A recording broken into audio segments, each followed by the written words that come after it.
Yo, what is going on in the market today? It feels like a lot of stocks are crashing and going down because I went to my watch list here and you know it's bad when the stock that's up the most is the VIX or the volatility. But hey, you know what? Another stock that is up that I just recommended in my last video about the top dividend stocks you should buy in a war and recessionary time. This one is ticker symbol EOG. It's a good dividend payer. Look at the growth on this one. It's crazy. But more importantly, I want to show you the dividend because they announced these special dividends and these are just extra dividends they pay because they make so much extra money. Look, there was a special dividend of $1 here and $1.50 over here, but that's not what this video is about. I want to show you the stocks that are actually crashing. So check this out. We got like Cassava Science, NerdWallet. Yo, who remembers NerdWallet, man? This one I might actually start buying in to this one again. I used to own this one, then I sold it in this huge spike up here. But anyway, let me show you the stats on this one because this company has no debt at all. Look at this 11% asset to liability ratio. But I think it's falling because some of the numbers are fluctuating up and down. This one's highly affected by interest rates. But look at the total revenue. The total revenue looks great. The operating income, it's only $4 million, but the market cap is $639 million.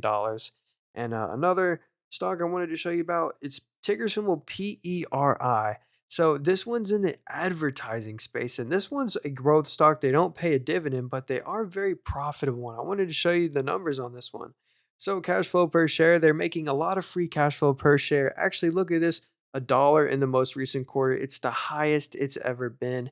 And if we go to the net income, it's up from 1 year ago, up 9%. Total revenue looks great, but this one's actually in the advertising space.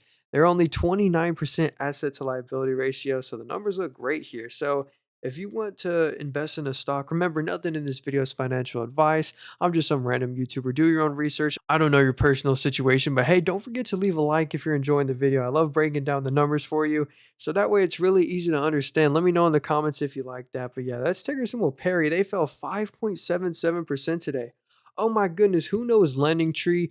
If you do a lot of research on stocks, you probably know what Lending Tree is, but their market cap is now $154 million. And what's cool is they actually are cash flow positive, like $1.01 per share, and it's up from 1 year ago, so that's good. But if we go to their all-time, it's actually down. And if we even go to their total revenue, look at their total revenue right now, 182 million.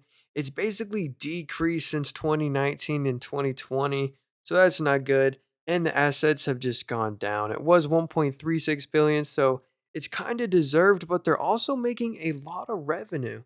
Like well, free cash flow when you look at that. And compared to their stock price, like they're making 1/10 of their stock price back in free cash flow. So yeah, the services that Lending Tree actually has that you can buy, they have a 94% gross margin on that. But then when you switch over to the net margin, it doesn't look so good because of whatever. I don't know what kind of expenses they have, but it doesn't look good. But anyway, that's where that free cash flow comes from. It comes from this, and then they have the expenses, which messes up their numbers. But yeah, that's Lending Tree. That one could be a little bit more risky. I want to show you some other stocks now. Oh, look at this, man. ChargePoint down another 3.91%. Like I said, I'm not going to sell my shares, even though I probably should. I have 66 of them at $16.06. So, hey, please leave a like on the video for this L right here. I would appreciate it. Don't touch this one. I already made a video about it and went through all the numbers. The numbers are awful, and they deserve to be at that valuation. So I don't even want to get into that one.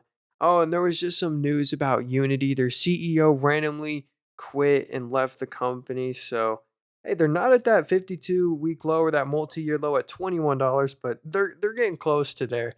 And they may actually go there. But I do love Unity because they're like the backbone of a lot of games. Like Rust. I don't know if you've ever heard of it. That's one of my favorite games, but they're the backbone of a lot of popular games that you probably didn't know about, but they are popular. Oh, here, look, here's Palantir. I'm gonna do an analysis on Palantir. People have been telling me to do that, so look at this one.